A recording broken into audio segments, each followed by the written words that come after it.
Happy Friday the 13th, January 13th, 2023. Friday the 13th, ooh, so scary.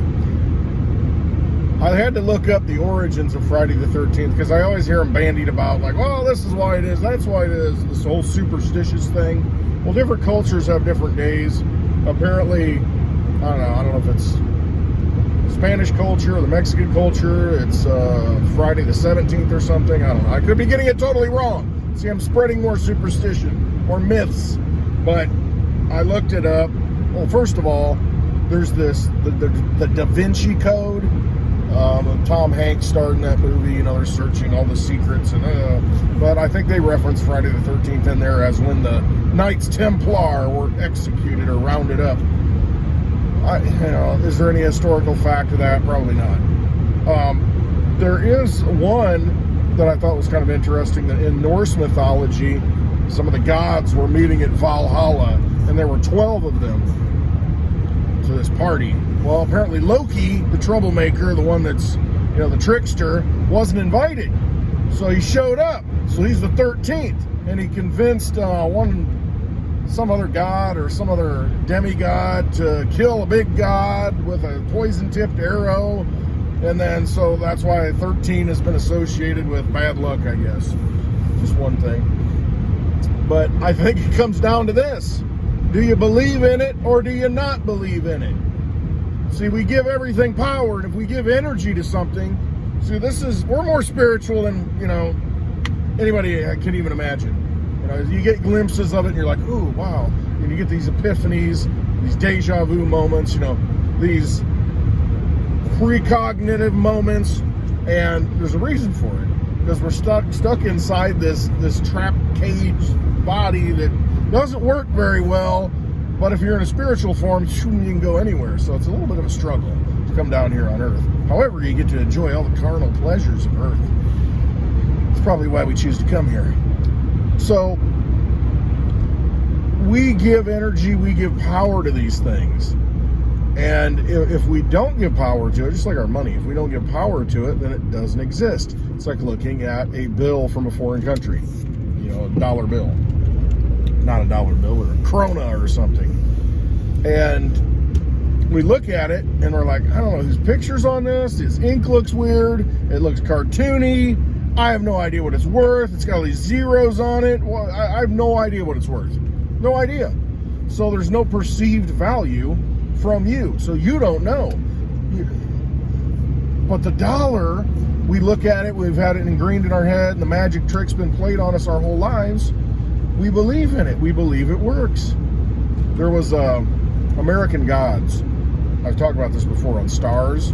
It was a book before that, but it's a series on stars. And it's really worthwhile to watch if you've got stars, or if you can, I don't know if you can watch it anywhere else. But anyway, that gets me on to thinking of something else that I want to watch this weekend. David Paulides, he has these documentaries, Missing 411. They're really good. And he's very good with his evidence and, you know, not drawing crazy conspiracy, you know, super nutty conclusions. He's very factual. I want to watch the one on the UFOs this weekend. But anyway, it's usually about missing people in forests, a lot of national parks, go missing, strange stuff happening. But there's a UFO connection one that I want to watch. But back to American Gods.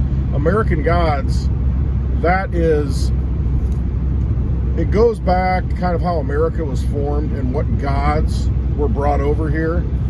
And what I mean by that is the people who came over, what they believed in. And then you've got, on the one hand, you know, people stop believing in a god, so that god becomes weaker, but they still exist, and they interact with each other. They just don't have as much power. And it's just, it's interesting to see how people are giving the gods power, and so those gods become more powerful, and the more people who believe in them, the more powerful they become. And that whole thing plays out. There's one that's a technology god that just like formed out of nothing, because we didn't have technology like we do now. And so all these electrical components, that like feeds this god into existence, and he's getting stronger and stronger. So there's this battle between the new god and the old gods, like a Norse god, Wednesday. So it's just interesting to watch. And it's interesting to see how if we give power to things, maybe it has, you know, more belief behind it. It makes that God stronger. I don't know. It's just fun to watch. But I think if you look at it in real life, that is true. Not so sure with the God situation, because there are other gods, you know, that people believe in the world, and we fight wars and kill each other because of it. And, you know, I don't know, does that mean my God's stronger than your God because we believe more than you? I don't know. But in real life, what we choose to believe in can become true. So if you believe Friday the 13th, it's going to be a bad day. It's a dangerous day. Things happen on Friday the 13th. We need to be really careful. Heck, we got a whole movie series about it, you know, where Jason Voorhees goes out and slays people at campgrounds, and then, you know, all over now. Just can't kill the guy. It's Friday the 13th, you know. So we can give value to that. Now, some people will say Friday the 13th is lucky. I know my dad thinks 13th is lucky. I think that's when I don't know if it was when he went on the first date with my mom or something like that. But, you know, 13, you know, he's like, oh, that's my lucky number. It's like, so, you know, he gives, you know, different energy to the 13th. My hair's all jacked up. I had a stocking hat on earlier when I took the dogs out in the dark, and now it's poof, I got a bad hair day because it's cold out. Just wear it all day now. I'm done for the day. I gotta wear a hat all day long. Here, I got a hat right here. Leaving the car, so everybody, when I drive down the road, I got my Mimble-Wimble hat in the, so I'll leave this on. I saw the hat sitting there. I thought, yeah, why not? Mimble-Wimble, you know, the privacy stuff. Go watch my video from yesterday. Toward the end, I get into Mimble-Wimble a little bit, and on Twitter, I clipped it and put it on Twitter. So if you're on Twitter, go ahead and check that out. You should get on Twitter. There's a lot of good information on there. If you want to learn about crypto, that's a good way to learn, because you have access to a lot of people. You can get in these Twitter spaces to where just the other night, it was the 10th anniversary or 10th anniversary. Looking forward. I'm forward looking here. 9th anniversary of the blockchain, the DigiByte blockchain running January 10th. And there was a spaces that was on Twitter, and Jared Tate, the founder of DigiByte, was in there. And a lot of the other people who support DigiByte and the foundations, the alliance, and all those things were in that chat. And you have, Jared Tate, founder, creator of DigiByte's in the chat saying, hey, does anybody have any questions? You can ask the founder. I mean, think about this. You know, it's like if you were at a Spaces and Steve Jobs showed up, you know, an Apple Spaces, and you're able to ask him questions. It's pretty cool having the access that you have on Twitter with the people who are pivotal. That's all, folks. Pivotal in this movement, this free money movement, this cryptocurrency movement that we're in. So I don't know. It's pretty cool. It just really is. And I mean, he's giving his energy back to the community by, you know, hey, you know, I'm thankful everybody's here, and you know, you support DigiByte, and you guys are what's making it continue. And so anyway, pretty cool stuff on Spaces. So I was talking about it, Mimble-Wimble. Let's back it up a little bit and go back to, you know, Twitter and YouTube yesterday video, Mimble-Wimble. I was talking about that and how Mimble-Wimble in the casino. I think I might have a better way to do this. You know what? Let's save it for happy hour. I'll use the analogy, and I'll go through the whole story where I've got more time to talk about the whole casino thing and how that relates to a blockchain like Litecoin, and then Mimble-Wimble, and how the chips, and you can go from here to there. And I think I've got the analogy worked out a little bit better than I used it yesterday. And it's going to be a dry happy hour today. Happy hour. What's happy hour? Happy hour, obviously. Happy hour. You go get some drinks at a bar. Well, that's what I do with Litecoin Lisa every Friday. We have a happy hour at 4 p.m. Central Time. Go to Litecoin Lisa's YouTube channel. I'll try and put it below in the description here. There's a lot of stuff in the description you should check out. You should check out my website, clintwestwood.net. There's a lot of good information on there, too. But every Friday at 4 p.m. Central Time, that's 5 p.m. Eastern Time for everybody on the East Coast, because, you know, I know it's all about the East Coast, right? No, I'm kidding. I love people on the East Coast. I get a lot of good friends there. So I'll talk about it then. But today is going to be a dry happy hour for me. Not going to be drinking today. Started the fast. I don't even want to say it's a fast. It's more of a cleanse, a reset, a reboot. I think that's what they call it. Mix and Amy Weir call it the raw food reboot. So I'm been eating non-cooked food, mostly raw food, pretty much raw food. I don't know. I haven't even eaten today. I don't think I've even had anything to eat. See, this is what happens. I'm on day, 5? And you get to the point where food does not become an obsessive thought throughout the day. What am I going to eat? Oh, what are we going to have for dinner? Oh, what should I eat now? Oh, you know, and it's a wasted process in a lot of ways. And your body really doesn't need that much food if it's getting nutrition. You really don't.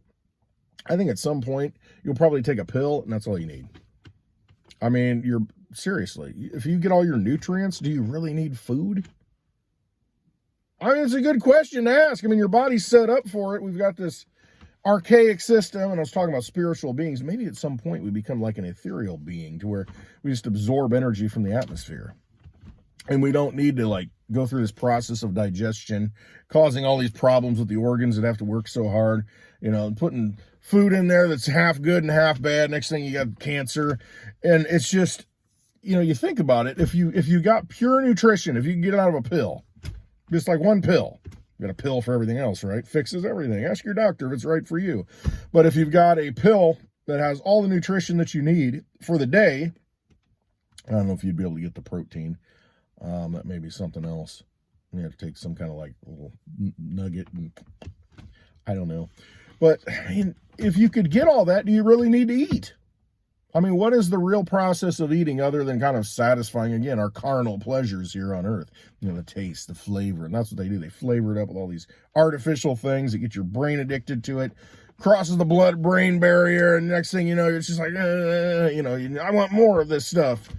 And then it really doesn't satisfy you, though. And here's a good example. You go to a fast food restaurant, and you eat the food, you know, get the value meal, get the burger, the fries, and the Coke, and you drink it and eat it, and then you get done with it, and it's like you're full, but then you're hungry again later. It's because you didn't get any nutrients. I mean, you would think with the amount of calories and the fat and everything in that you'd be full for the day. You got all you need for the day. Well, you got all the fat you should have for the day. You got all the calories you need for the day. You got all your sodium that you need for the day, but you didn't get anything else. Didn't get any minerals. You didn't get any vitamins. You didn't get any nutrients. And so your body's craving those nutrients. So you shove more food in, and then it's devoid of nutrients. And so you shove more food in. Next thing you know, I mean, you're just getting fat. I mean, you're just getting out of shape because your body's not using any of that stuff. It's just turning it to things that it shouldn't turn it to. And then it builds up and it causes all these problems. So, I don't know, just an interesting thing going through this restart with food. You kind of, you kind of stop craving it. And you're just looking for the nutrients. And you start to smell foods and you're like, ugh, I used to eat that. I'm not at that point yet, but I've been through it in different cleanses to where you smell it. I mean, there are certain things now that I go and smell and it's just horrible because I haven't eaten it in years. I mean, I don't want to eat it. And it really hits you. I got a good story about that. I won't tell it now, but I mean, maybe, I don't know, maybe there's another format for it and I don't want to waste time on it. But yeah, I mean, your smells get enhanced and tastes and everything kind of gets you back to a natural state, I think, like an animalistic state to where you are more in tune with your natural state of being to where, okay, this is good, this is bad, more animalistic. So I'm looking around like a predator here. But no, I'm on day 5, no alcohol. And usually I usually don't drink. I mean, I just drink on happy hour on Friday nights. I've kind of gotten to that point where I'm bored with it. I know, getting old. I'll be 50 next month. So maybe that's a part of the process. The cigars, I love cigars. I do. But I mean, I haven't had a cigar since happy hour last Friday. Yeah. So it's been a week.